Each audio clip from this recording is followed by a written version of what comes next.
Oke, kita udah mulai. Oke, halo Mbak Vita. Halo Miss Rani. Oke, nih bela-bela ini baru pulang, jadi terima kasih banyak nih ya, baru pulang sampai rumah dan langsung recording. Oke, nah ini adalah Mbak Vita ya, lengkapnya adalah Elvita Natasha ya sebenarnya ya. Nah, Ya. oke, jadi nanti kita akan ngobrol-ngobrol dan nanti Mbak Vita juga akan memperkenalkan diri gitu ya untuk semuanya. Dan tema hari ini tuh kebetulan adalah self healing. Jadi self healing ini yang pernah aku baca dari sebuah artikel itu adalah sebuah proses untuk menyembuhkan diri dari luka batin ya. Jadi metode ini dilakukan saat seseorang menyimpan luka batin yang mengganggu emosinya. Jadi self healing ini berguna untuk menyelesaikan unfinished business yang berakibat pada kelelahan emosi seseorang. Dan pastinya ini banyak dialami oleh ya mungkin sebagian besar orang ya. Tapi mereka tidak tahu bagaimana caranya atau mengidentifikasinya. Nah, nanti kita akan ngobrol-ngobrol sama Mbak Vita ya mengenai ini. Tapi sebelumnya silahkan memperkenalkan diri dulu sebelum saya mulai bertanya-tanya. Oke, silahkan Mbak Vita. Halo Miss Rani dan teman-teman semua. Ya. Perkenalkan nama saya Vita. Hmm. Saya sehari-hari sebenarnya instruktur Pilates Ya. dan juga saya penikmat yoga. Jadi saya sering melakukan praktik yoga, tapi untuk diri saya sendiri. Pada awalnya memang tertarik sama yoga itu karena saya berusaha memahami diri saya. Memahami diri saya dan memahami apa yang terjadi dalam hidup saya. Jadi ternyata setelah dalam perjalanan terus saya ketemu banyak counselor, banyak coach, terus banyak teman-teman healer, akhirnya saya bisa melihat bahwa diri saya ini termasuk yang disebut empath atau highly sensitive person. So, seorang empath atau highly sensitive person itu bisa dibilang kelebihannya atau karakternya itu adalah mereka berusaha memahami sesuatu lebih daripada yang terlihat gitu. Jadi mereka memang cenderung untuk berpikir panjang, terus berusaha memahami apapun yang terjadi lebih dari yang tampak gitu. Jadi waktu itu saya bisa dibilang seeker ya, jadi saya berusaha mencari jawaban gitu. Mencari jawaban saya ini siapa gitu. Terus waktu itu kayak saya tuh kayak pada saat saya belum empowered gitu ya, saya jadi sering mengalah, mengorbankan diri saya. Terus saya selalu melihat keluar gitu ya. Jadi selalu yang jadi acuan itu orang lain atau apapun yang ada di luar diri saya gitu. Terus ternyata itu terjadi berkali-kali ya gitu. Saya banyak mengalami kejadian yang kurang nyaman gitu ya. Saya berkali-kali ke psikolog, saya dulu berkali-kali ke psikiater, ke mana-mana untuk menyembuhkan luka batin saya. Tapi sebenarnya jawabannya simpel. Pertama, saya belum kenal siapa diri saya. Jadi selalu mencari afeksi dari orang lain, mencari kasih sayang dari orang lain, padahal sebenarnya itu semua ada dalam diri saya. Termasuk wisdom. Jadi kayak wisdom itu semua orang ada yang disebut inner wisdom. Semua jawaban itu ada dalam diri kita. Saya percaya banget dengan itu. Cuma memang bagaimana sih sebenarnya connect ke dalam diri kita sendiri itu. Dalam perjalanan itu ya saya ketemu dengan psikiater, psikolog segala macam gitu. Nah, saya mulai juga berkenalan dengan meditasi gitu. Nah, meditasi itu sebenarnya kita berusaha menenangkan pikiran kita kan. Pikiran kita selalu sibuk ya. Kalau kita perhatikan pasti selalu ada self talk tuh. Ngomong ini, ngomong itu, segala macam yang kecil-kecil gitu ya. Nah, itu gimana caranya untuk bisa diam? Karena ya di dalam diri kita itu ada yang namanya center gitu, our center. Our center itu apa? Unconditional love, abundance, gitu. Terus wisdom, knowledge, itu semua kita udah tahu jawabannya gitu. Cuma kita seringkali merasionalisasikan, oh ini seharusnya begini, ini seharusnya gitu. Jadi kita selalu bertanya why gitu, kenapa. Nah kalau kita mendapati diri kita banyak bertanya why, itu tandanya pikiran kita overactive. So meditasi itu menolong gitu, atau latihan pernafasan yang membuat kita tuh fokus ke nafas, dan akhirnya tidak lagi mengentertain pikiran kita. Terus banyaklah berdialog dengan diri sendiri. Dialog dengan diri sendiri itu either kita seperti berbicara dengan diri kita sendiri atau berbicara dengan Tuhan gitu, apapun keyakinan atau kepercayaan yang kita anut gitu. Itu penting banget. Yeah. Jadi terus menulis gitu, kalau kita journaling juga it helps gitu, karena somehow yang tadinya muter-muter di kepala kita, akhirnya kita bisa tumpahkan ke sesuatu hal yang visual. Jadi juga membantu kita untuk lebih tenang, untuk kenal dengan diri kita dan menemukan jawaban yang sebenarnya kita cari di dalam diri kita.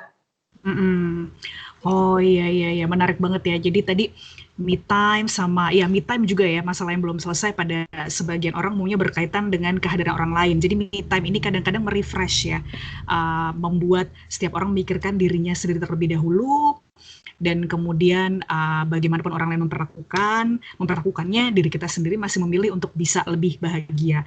Jadi me time sama dialog dengan diri sendiri tadi ya. Nah kalau me time-nya Mbak Vita itu kan punya studio yoga juga ya.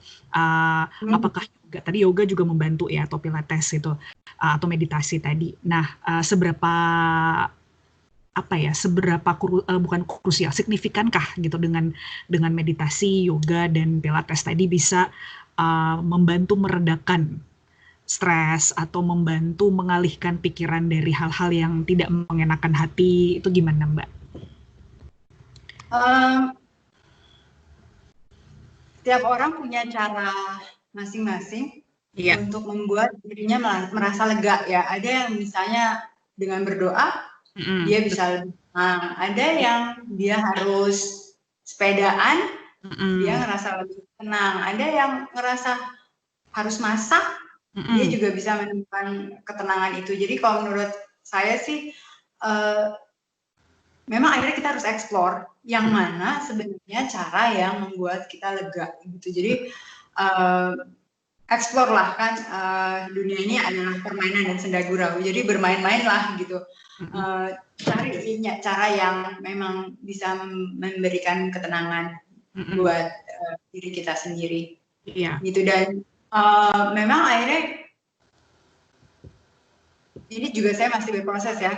Saya kalau misalnya ada teman curhat atau saudara curhat, memang akhirnya saya berusaha untuk kayak tidak menjudge gitu, bahwa bukan cara saya aja yang benar. Jadi bisa jadi cara saya beda dengan orang lain sih gitu. Jadi kayak intinya kenali diri sendiri sih gitu. Iya. Oke, jadi self awareness sama self acceptance ya yang penting ya. Jadi bagaimana kita memandang hidup secara positif dan menerima atau berdamai dengan keadaan, itu satu faktor yang penting juga kah gitu, berdamai dengan keadaan dan situasi? Itu penting banget. Bahkan perasaan yang nggak enak itu juga nggak apa-apa. It's okay to not feeling okay gitu. Jadi kayak it's okay not to feel okay. Jadi kayak apa ya? Jadi semua memang di dunia ini ada positif, ada negatif, ada nyaman, nggak nyaman gitu. Semuanya harus diterima gitu. Cuma masalahnya gimana kita tuh nggak ngejudge diri kita gitu. Oh, ini tidak baik, seharusnya nggak begini. No, it's okay gitu. Tidak ada seharusnya, keadaannya sebaliknya. Nggak ada seperti itu. Jadi gimana kita bisa nerima keadaan yang ada di depan mata itu ya apa adanya. Ya. kita terima gitu, termasuk menerima diri kita dengan segala kelebihan dan kekurangannya. Karena begitu kita menerima diri kita seutuhnya, tidak ada yang bisa menggunakan itu untuk menyudutkan kita gitu. Jadi karena ya kita tahu siapa diri kita dengan segala kelebihan dan kekurangannya, it's okay. Ya. Nah, Mbak Vita, ini kadang-kadang ada orang yang gini, bagaimana sih mengidentifikasi diri sendiri ketika kita mungkin ada masalah nih, ada sesuatu yang mungkin tidak nyaman dengan diri kita, tapi kadang-kadang mungkin kita tidak menyadari gitu. Jadi bagaimana mengidentifikasi kalau memang ada something wrong dengan diri sendiri?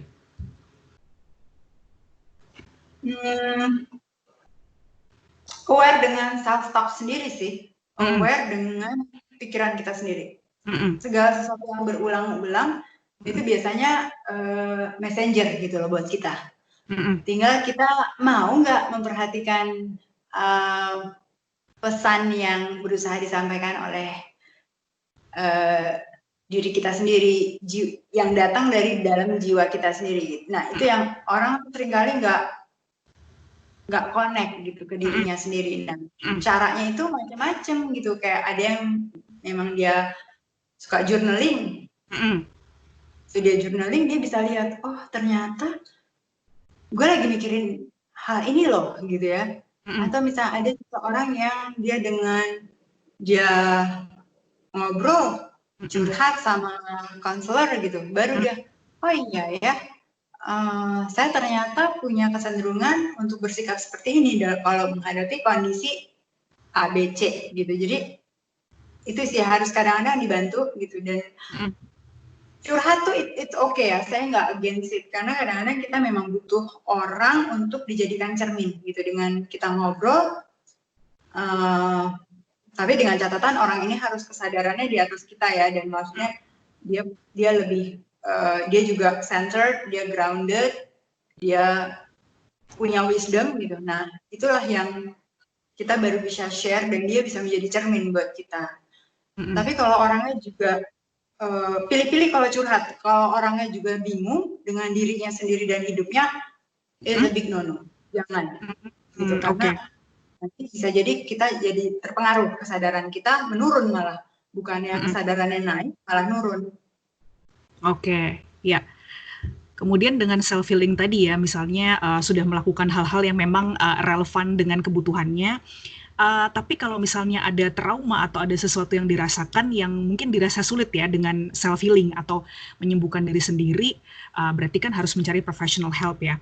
Nah, itu bagaimana ya, misalnya mungkin ada hal-hal yang tidak mengenakan gitu kan. Saya juga beberapa kali ada orang-orang yang share gitu ya tentang kehidupan mereka gitu kan, brainstorming, dan kemudian banyak juga orang-orang yang sulit untuk bangkit, bisa berdiri tegak untuk menghadapi situasi di masa depan dengan hal-hal yang terjadi di masa lampau. Nah, caranya bagaimana supaya bisa kuat menyikapi kondisi yang tidak mengenakan di masa lalu sehingga kita bisa lebih positif ke depannya?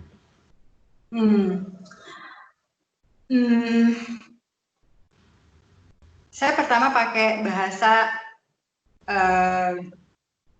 konsep yang berasal dari kepercayaan yang saya anut, ya satu, sabar. Sabar, tapi ya. Sabar seperti apa? Gitu kan, ada yang sabar, aduh saya sabar gitu, tapi kayak ya deh gitu, aku sabar. Bukan begitu juga gitu loh, tapi kita gimana sabar, kita jalani dengan joyful gitu ya. Ada di situ ada unsur pasrahnya, ada unsur ya nerimanya dengan joyful tuh ada, terus ada surrendernya gitu ya. Jadi it's a mix feeling between all positive feeling gitu. Jadi bukan sabar yang tidak empower gitu, tapi sabar yang empower gitu. Ya.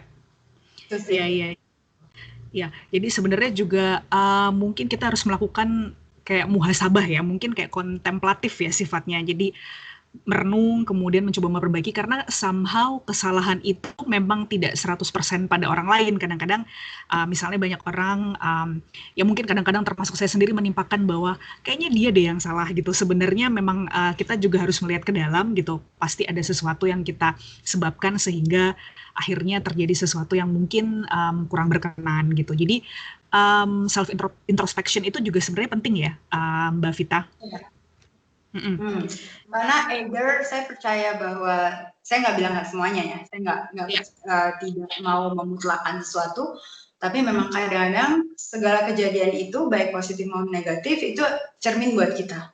Jadi misalnya kayak kita ketemu orang misalnya yang egois gitu ya. Nah, either dia sebenarnya kita bisa lihat diri kita ini jangan-jangan egois gitu ya. Iya. Atau malah dia ngasih cermin buat kita, seharusnya kita bisa lebih tegas gitu, atau misalnya seharusnya kita bisa say no gitu, bisa setting boundary. Jadi dilihat tapi semua tuh apa yang terjadi dalam hidup kita tuh membawa pesan gitu loh buat kita sendiri. Iya, benar. Ya, oke. Kemudian kayaknya Mbak Vita dulu pernah traveling ya beberapa kali. Saya juga nggak selalu, tapi beberapa kali juga itu salah satu hal yang bisa menyegarkan gitu ya, menyegarkan otak sehingga ketika beraktivitas kembali semuanya menjadi lebih netral gitu.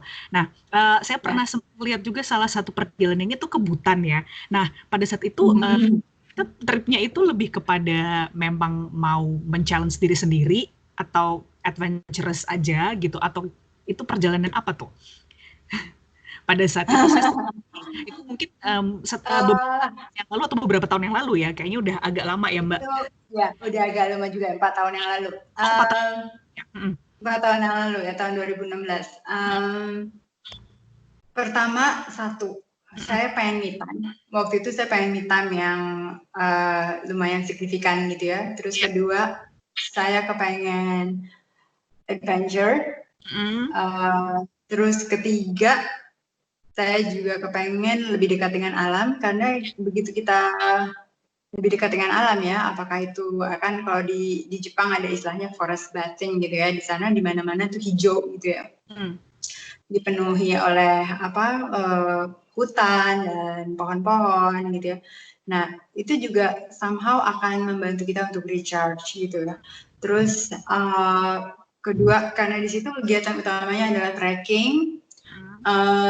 Somehow itu juga kalau kita percaya dengan ilmu cakra ya di Ayurveda, nah itu akan membantu untuk mengaktifkan ataupun membersihkan cakra dasar kita, which is very important in defining ourselves and setting boundary gitu. Jadi kalau misalnya you find yourself having hard time to say no, maybe you have to check whether your base chakra is clean or activated or in a healthy condition gitu. Jadi kadang-kadang memang ada hubungannya dengan itu sih, why you cannot say no gitu. Saya tuh udah melakukan perjalanan banyak banget ya, jadi saya sampai termasuk berusaha memahami saya dengan ilmu human design. Nah, itu ternyata juga didapati dari tanggal lahir dan jam lahir saya serta lokasi lahir. Ternyata memang base chakra saya nggak aktif gitu, nggak nyala gitu istilahnya. Jadi makanya saya orangnya pada awal-awalnya sebelum saya ngerasa lebih grounded itu selalu having hard time untuk say no gitu, untuk setting healthy boundary. Jadi ternyata ada hubungannya dengan itu. Nah, caranya gimana? Itu trekking atau jogging atau sekedar jalan pagi aja gitu, segala sesuatu yang menggunakan kaki gitu. Dan kalau bisa, cara yang paling gampang sederhana di rumah, jalan kaki di taman nggak pakai sendal, udah itu aja. Ya, gitu. Oke, iya. Oke, Mbak Vita. Nah, sebelum kita menyelesaikan ya, ini sebenarnya pembicaraannya menarik banget ya. Jadi banyak orang-orang yang juga merasa kesulitan bagaimana untuk menetralisir perasaan mereka, pikiran mereka, supaya bisa lebih fresh kembali setelah pengalaman-pengalaman yang mungkin tidak atau kurang berkenan atau kurang menyenangkan gitu. Cuma tadi dengan tips-tipsnya ya, semoga bisa diaplikasikan dan kita semakin bisa mengenal diri sendiri.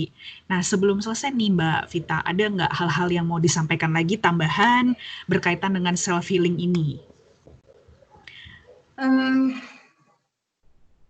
Saya percaya dengan having a me time setiap hari sih. Mau itu cuma sekedar berdoa atau sekedar mandi sambil nyanyi-nyanyi gitu. Tapi selalu ada waktu buat diri kita sendiri. Itu sih yang paling penting. Atau misalnya journaling gitu, apapun deh. Itu penting banget sih untuk sekedar kayak diri kita sendiri ini sebenarnya tuh kayak kalau kita nggak kenal diri sendiri tuh kayak ada orang lain gitu di dalam diri kita, which is itu our self gitu. Cuma gimana caranya supaya kita tuh kayak bisa nurture. Sama kayak kalau kita selalu kepengen kayak nurture orang lain gitu ya, mengejar-ngejar afeksi sama orang lain, tanya ke diri sendiri, apakah jangan-jangan itu yang kita tidak berikan ke diri kita sendiri. Ya, oke. Ya, menarik. Oke. Jadi memang ya sebenarnya tadi ya berbarengan dengan juga evaluasi gitu ya, dengan diri sendiri juga, kemudian ya tadi seperti refleksi ya kita ketika melihat orang lain, either memang orang itu memberikan sebuah pelajaran atau memang kita seperti berkaca gitu bahwa diri kita kayaknya ada nih sebagian yang ada di diri orang tersebut sehingga kita diajarkan untuk melihat gitu ya lebih dalam gitu ya bahwa gitu hal seperti itu tidak baik atau kurang baik, jadi kita harus merubah. Jadi ya segala sesuatu pasti ada maksudnya. Nah, pembicaraan yang sangat menarik banget gitu ya. Terima kasih Mbak Vita sudah meluangkan waktu ya di tengah kesibukannya. Jadi ini sibuknya masih sebagai instruktur atau ada tambahan kegiatan baru sekarang nih di masa pandemi ini? Masih sebagai instruktur, terus punya kelas online. Oh ya, virtual class ya. Terus juga dengan jumlah terbatas masih ngajar di studio. Jadi masih sibuk juga istilahnya kayak mengembangkan bisnis ini. Tadinya yang hanya mengandalkan bisnis di studio, sekarang kita juga mulai memindahkan ke jalur online gitu kan. Sekarang benar. Apa-apa online ya. Iya, betul. Ya, sekarang udah ini ya, semuanya dilakukan dengan online ya. Virtual. Iya. Semoga semakin lancar ya proyeknya untuk kelas online-nya juga untuk Mbak Vita dan memberikan inspirasi bagi orang yang membutuhkan. Dan untuk yang tertarik yoga, mungkin nanti saya bisa kasih linknya Mbak Vita ya untuk Instagram. Ini masih Body and Mind bukan yang yoganya? Bukan, Thrive Studio Jakarta kalau di Instagram. Mainly itu Pilates sih. Pilates which is kalau Pilates saya lebih kayak sifatnya lebih restoratif, lebih ke sifat yang lebih yin gitu daripada sekedar push gitu. Saya nggak terlalu suka gitu. Jadi saya justru yang sisi yang lembutnya gitu. Jadi ya seimbang aja antara kita olahraga yang keras gitu sama yang olahraga yang lebih menenangkan gitu. Oke, kalau begitu. Jadi nanti mungkin saya kasih linknya aja di description box-nya supaya mungkin kalau ada yang mau tanya-tanya atau tertarik untuk mengikuti tadi ya online class itu bisa menghubungi atau kontak langsung Mbak Vita. Sekali lagi terima kasih banyak atas waktunya hari ini Mbak Vita sudah berbagi dengan kita semua. Sama-sama Mbak Rani. Terima kasih untuk waktunya. Iya, sama-sama. Semoga bermanfaat untuk semuanya. Dan mohon maaf apabila ada kesalahan. Terima kasih banyak ya Mbak Vita. Sampai ketemu lagi next time. Uh, Sama. lagi. Sampai berjumpa lagi. Oke.